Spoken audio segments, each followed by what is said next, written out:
my God, this is amazing. Nah, doesn't look that big, doesn't look that impressive.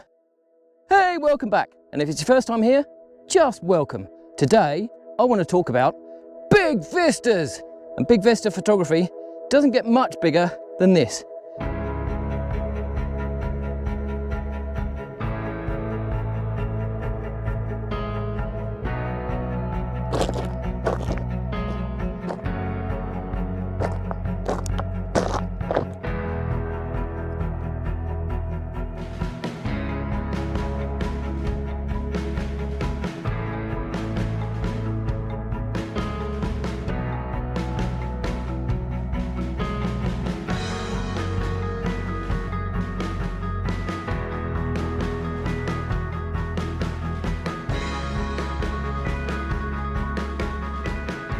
Behind me, over there, is the surfing town of Polzeath. Down there is the Camel Estuary that leads down to Padstow. And over there, you can just make out in the distance, perhaps, the mountains of Newfoundland. Yes, I said that right, because I've been screeched in. So this is the Atlantic Ocean, and the North Cornwall coast stretches that way and that way. So it's a massive vista. And what happens is people come up here, think, my God, this is amazing. Let's just take loads and loads of pictures and it'll just look absolutely incredible. And when they get back, the viewers look at them and go, nah, doesn't look that big, doesn't look that impressive, because they haven't used any context. You need context in your image to get the viewer's eye buzzing with excitement. You have to breathe that enthusiasm to draw them into that big vista. So what you need to do, if you remember my last video, and I'll put a link in the description box up above, if you remember that video, I said you need to use some foreground interest to add to your composition. Now where I am at the moment, I'm on the top of Pentire Head, and you might be able to see behind me, or if I come down here without killing myself, you'll be able to see behind me there's some rocks. And we can use those rocks to draw the viewer into the shot. The other thing is, I'm up here just after sunrise, and you might be able to see there's a little bit of cloud, high cloud in the sky to add a little bit of interest, but there's not an awful lot. So today's images aren't going to be the most dramatic with lovely sunset or sunrise or anything like that, but I'll show you just to get how to get from taking the bland image like this to taking a much more interesting image like this. So once again, I've got my standard DSLR with a standard kit lens to show you don't need any special equipment to do this. You can do it with pretty much any camera, even a phone. What you do need is some foreground interest, and luckily at the top here we have all these rocks. And what we'll end up doing is having the rocks in the foreground. But you may think, well, they're just rocks. But what you want to do is look for interesting elements of the rocks. Look for where the cracks are, where the lichen lives, where the flowers are, because these are the elements that you can use to lead the viewer into the shot. Because the idea really is to capture the viewer's attention, get them interested in what the image is, and let their eye get led into that beautiful vista. It's a composition tool that we use as photographers to capture gotta make sure I don't fall off the edge, to capture the viewer's attention. Think of it as going to a restaurant, and the main part of the dish, the main course, is the background. But to get your appetite going, you need an aperitif, you need a starter, you need just something just to get you going and into the mood. So that's what the foreground does. So there's plenty of stuff here on this rock to lead the viewer into the background behind. What there also is litter. What happened to people? What happened to picking up the shit you leave behind? Do you think so little of the planet that you can't even be bothered to take your trash home? This is a beautiful place. This doesn't belong here.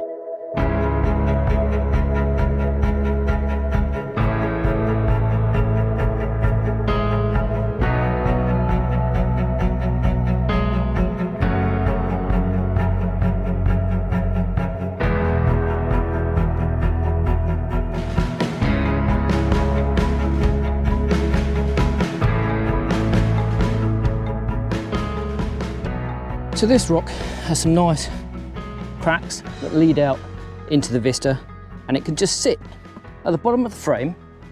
Now it can be in focus or out of focus depending on what your preference is, but it can just sit there in the bottom of the frame, leading using these lines of the rock, or where the lichen lives, or flowers, or whatever is in the shot, leading the viewer into the actual shot. So focus on the background, maybe get really low. Now, in case you're wondering, I'm using f14, which is giving me 200th of a second, and I'm on 100 ISO. A nice bright day today, so we're not actually going to be worrying about getting lowest shutter speeds. Of course, one of the things that is missing from these big landscapes, these big seascapes, these big vistas, is a sense of scale. They're so vast that people just can't quite grasp how stunning a view it is. You can put the rocks in the foreground, sure. You can put flowers in the foreground, sure. But one of the best things to put in an image is a person. People know how big people are. So have you seen all those Instagram posts or people that you follow that have these massive vistas? I'll put a link to some of the ones that I follow, so maybe you can follow them too. But if you notice, they always have one thing in common, and that's they put a person in the landscape. And a lot of landscape photographers don't do that. I don't know why, but sometimes a landscape needs something to give it context, and a person is perfect for that. So that's what I'm going to do. Now, unfortunately, I don't actually have anyone here to help me. There's been a lot of runners coming up the hill, but you can't really ask strangers to take a picture for you. So if you remember my video on how to take pictures of yourself, I'll put a link in the description box down below, and I'll put a link up there. I use a little gadget that allows me to trigger the camera from a fair distance away. A lot of modern cameras allow you to do that with a phone app, which is perfect for taking pictures of yourself in a landscape. So here I am on the edge of the UK. And one thing you will notice from all of those Instagram feeds is what the person is wearing. Now, ordinarily, people dress in quite drab clothes. Men especially, black, grey, dark blue, and they just blend in with the background. So, red, yellow, anything that's bright and will contrast against the background is the perfect thing to wear. So, here I am, edge of the UK, Newfoundland that way, Cornwall that way. Hold my stomach in. Light is over there, so it's shining on me and on the background. Got my little remote, hide that away. And then you can look directly at the camera, but most of the better shots are when someone's looking out to sea. Just keep moving around until you see the best pose. Don't fall off though. The thing is, it's not actually as bad as it looks. I've got a nice little pathway down there. There's all of this rock face here. There's all of this rock face here. What you can't see is that if I do fall, I'll just fall down there. So it's all an illusion. It looks like I'm balanced on the edge of the world, and I'm fairly close, but I'm not dangerously close, which is the important thing. Don't get yourself into danger, people. Now, of course, the other thing you need to do as a landscape photographer or just a general photographer is don't get caught up in photographing everything you can. Explore. And as you explore, you'll find new places to photograph. Something we have a lot in the UK is weird little monuments to different people. And here we have one to Lawrence Binyon. Now, if anybody doesn't know who Lawrence Binyon is, every November the 11th, you will hear his work. It's Armistice Day or Remembrance Day, if you're younger and don't really know much about your history. And this is the place where that famous poem, "They Shall Not Grow Old," was penned, apparently. And here is the plaque that says so. They shall grow not old, as we that are left grow old. Age shall not weary them, nor the years condemn. At the going down of the sun, and in the morning, we will remember them. So the UK is full of these little things. So if you're visiting the UK, or if you're in the UK and you're wandering around your local area, have a look out for them. They're everywhere. Okay, quick tip time. If you're on the edge of a cliff and you're setting up on uneven ground, make the longest part of the tripod leg face the sea or the slope downwards. That way your camera isn't going to be overbalanced and fall forwards. So that's quick tip. Now I'm going to photograph this little scene here, and I'm going to put myself in the frame again because I think it's just going to be the better shot, because it's a really big vista but you can't really get any context from it. So the sun is, I'm looking fairly into the sun, so it's all going to be quite misty and moody, thankfully. I've got a little bit of cloud in the background which might help a little bit, but I'm going to stick myself over on that rock over there, and you can see that my red top really stands out. So one of the things I like to do is scout an area. So I come out a few days before the shoot, or a day before the shoot, or during the day when the light's not great, and just have a look round. I take my phone, take a few shots on the phone, just to make sure that I get the right locations. And then when the sun is low enough and the light's right, I mean, I would prefer a few more clouds or a bit more dramatic light, but you know, beggars can't be choosers when you're making a YouTube video. You just then come out at the right time and you know exactly where to go. And that is my last location at the moment, which is where I'm headed now.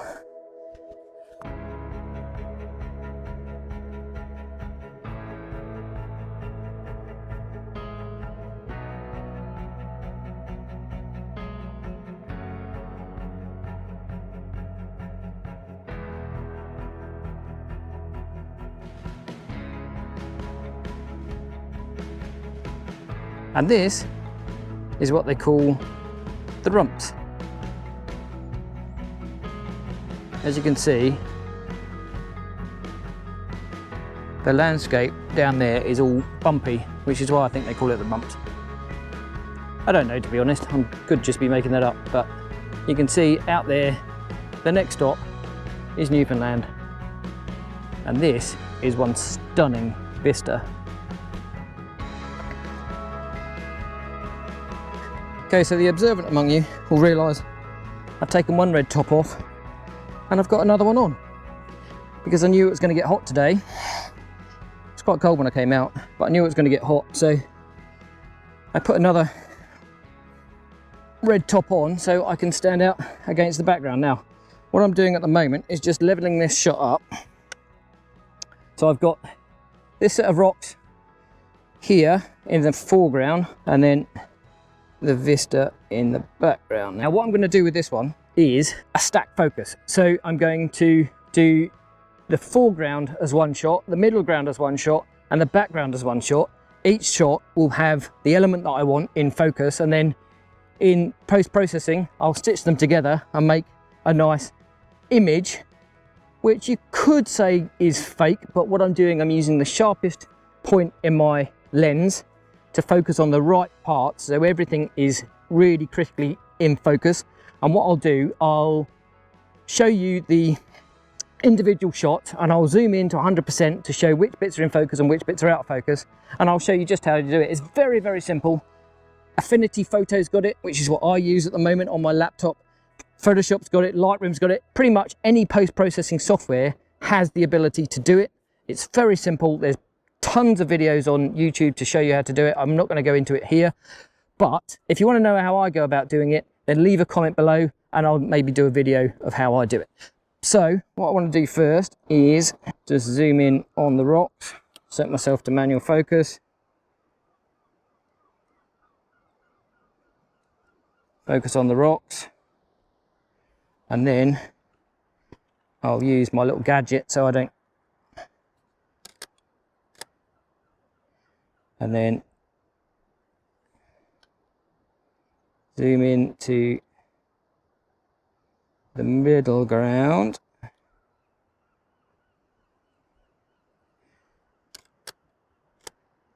And then zoom all the way into infinity. And then between shots, put my hand up so I know when I come to look at the post-processing, each individual shot, I'll know that the 3 images that I've got are for that particular shot. Everybody thinks that blue skies make lovely landscape shots, but as you can see, they don't really. But it gives you an idea of what you need to do. One thing that I need to do when I'm at every single shot, I do a shot of just the landscape, and then I try and put myself somewhere in the image. Now I could go and stand all the way down on the rumps, and in this red you'd probably pick me out, but I think I'll probably be a little bit far away. So actually I'm going to go and stand on those rocks over there, because that is right at the edge of the frame. So I'm going to use my little gadget, which is a Yongunu 603N Mark II, and this will allow me to fire my camera. Now if you've got a camera app on your phone, you can probably do the same thing with the camera. It just depends on the distance you're allowed to go. The reason I've got this still wrapped around me is because it's another bit of colour that we can use. So I'm now on the bit of rock.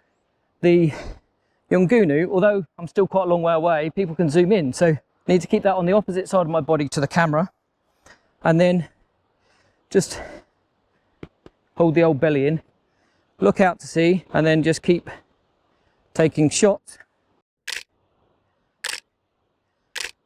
You've got to sort of learn how to pose when you do this sort of thing. I think that's it for the light, so I'm going to head home. I'm going to put all my favourite images at the end of the video, so stay tuned for that. But if you like this video and you got something from it, please smash me a like, subscribe if you haven't already. Thank you very much for watching, and I'll see you next time.